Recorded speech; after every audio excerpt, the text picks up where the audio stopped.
बिना time waste किए अगर आप जानना चाहते हो स्टॉक एक्सचेंज क्या होता है, कैसे काम करता है और क्यों ये इकोनॉमी के लिए इतना इम्पोर्टेंट है, तो इस वीडियो को एंड तक देखो। आपके सभी डाउट्स क्लियर हो जाएंगे। इंडिया में दो मेजर स्टॉक एक्सचेंजेस हैं। बॉम्बे स्टॉक एक्सचेंज जिसे BSE भी कहा जाता है और BSE का बेंचमार्क इंडेक्स सेंसेक्स है। बेंचमार्क इंडेक्स कंट्री की टॉप कंपनीज की परफॉर्मेंस को ट्रैक करता है। सेकंड है नेशनल स्टॉक एक्सचेंज जिसे NSE भी कहा जाता है और इसका बेंचमार्क इंडेक्स निफ्टी 50 है। अब समझते हैं स्टॉक एक्सचेंज क्या होता है। स्टॉक एक्सचेंज एक ऑर्गेनाइज्ड और रेगुलेटेड मार्केट प्लेस है जहां कंपनीज और गवर्नमेंट स्टॉक, बॉन्ड्स और अदर सिक्योरिटीज को लिस्ट करते हैं और इन्वेस्टर्स उन्हें बाय और सेल करते हैं। इसीलिए बहुत से लोग इसे शेयर बाजार भी कहते हैं। चलिए रियल लाइफ एग्जांपल से समझते हैं। स्टॉक एक्सचेंज को आप एक सब्जी मंडी की तरह समझ सकते हैं और यहाँ सेलर्स कंपनीज होती हैं, बायर्स इन्वेस्टर्स होते हैं और मंडी स्टॉक एक्सचेंज।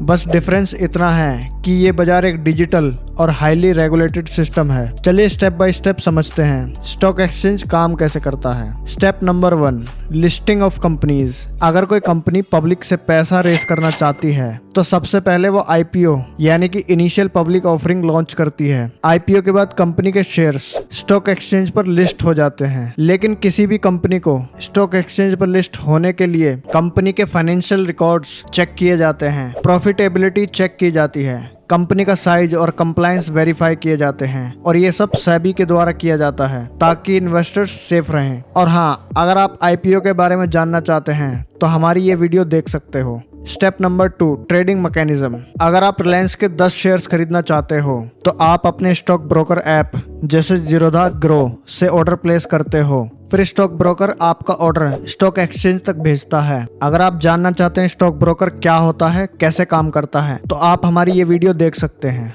और अब ऑर्डर पहुंचने के बाद होता है असली मैजिक शुरू। चलिए एक रियल एग्जांपल से समझते हैं। ये एक मार्केट डेप्थ की टेबल है जिसमें लेफ्ट हैंड यानी ब्लू वाली साइड बाय ऑर्डर्स होते हैं जिसे हम बिडिंग भी कहते हैं और राइट हैंड रेड वाली साइड सेल ऑर्डर्स होते हैं जिसे आस्क या ऑफर भी कहते हैं। फर्स्ट रो में बिडिंग प्राइस 1465.80 है, 9 ऑर्डर्स और क्वांटिटी 157। इसका मतलब 1465.80 के प्राइस पर लोगों के 9 ऑर्डर्स लगे हैं और उन 9 ऑर्डर्स की टोटल क्वांटिटी 157 है। सिमिलरली ऑफर प्राइस 1466 पर 3 ऑर्डर्स लगे हैं और टोटल क्वांटिटी 236 है। मार्केट में जनरली 2 टाइप के ऑर्डर्स प्लेस किए जाते हैं, लिमिट एंड मार्केट। और इस टेबल में हमें केवल लिमिट ऑर्डर्स दिखाई देते हैं क्योंकि मार्केट ऑर्डर्स तुरंत मैच हो जाते हैं। अब इंटरेस्टिंग पार्ट, ऑर्डर मैचिंग होती कैसे है। अब समझो 1465.80 के प्राइस पर लोग 157 क्वांटिटी बाय करना चाहते हैं, तो अगर कोई मार्केट सेल ऑर्डर लगाता है तो ये फर्स्ट ऑर्डर ऑटोमेटिकली मैच हो जाएगा और बायर को उसकी डिजायर्ड क्वांटिटी मिल जाएगी अगर उतनी क्वांटिटी के सेल ऑर्डर्स अवेलेबल हैं तो।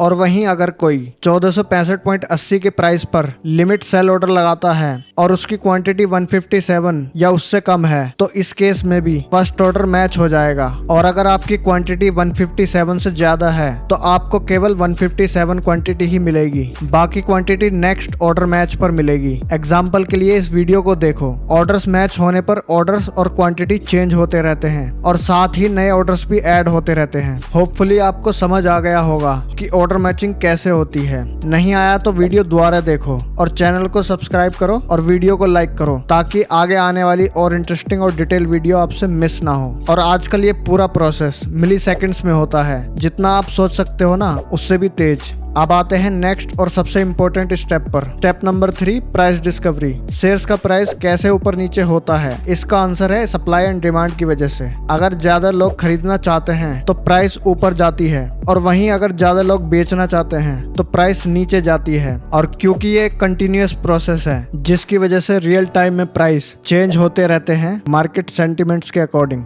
अगर आप डिटेल में सप्लाई एंड डिमांड समझना चाहते हो तो कमेंट करो सप्लाई एंड डिमांड। अब बात करते हैं स्टॉक एक्सचेंज का क्या इंपॉर्टेंस है। स्टॉक एक्सचेंज सिर्फ एक ट्रेडिंग प्लेटफॉर्म नहीं है, इसे पूरी कंट्री की इकोनॉमी का बैरोमीटर बोला जाता है। अगर स्टॉक एक्सचेंज स्ट्रॉन्ग है तो कंट्री की इकोनॉमी भी स्ट्रॉन्ग मानी जाती है क्योंकि कंपनीज को बिजनेस और एक्सपेंशन करने के लिए कैपिटल मिलता है जिससे न्यू जॉब्स क्रिएट होते हैं। Investors banks, FIIs, DIIs capital invest करते हैं, इंफ्रास्ट्रक्चर डेवलपमेंट और न्यू इनोवेशंस पॉसिबल हो पाते हैं, जिससे पूरी कंट्री की इकोनॉमी बैलेंस तरीके से रन होती है। इसीलिए स्टॉक एक्सचेंज को किसी भी कंट्री की बैकबोन कहा जाता है। अगर वीडियो पसंद आई तो लाइक करो, शेयर करो और स्टॉक मार्केट सीखने के लिए चैनल को अभी सब्सक्राइब करो। और हाँ, कमेंट में बताओ अगली वीडियो किस टॉपिक पर देखना चाहते हो। मिलते हैं नेक्स्ट वीडियो में। Thank you.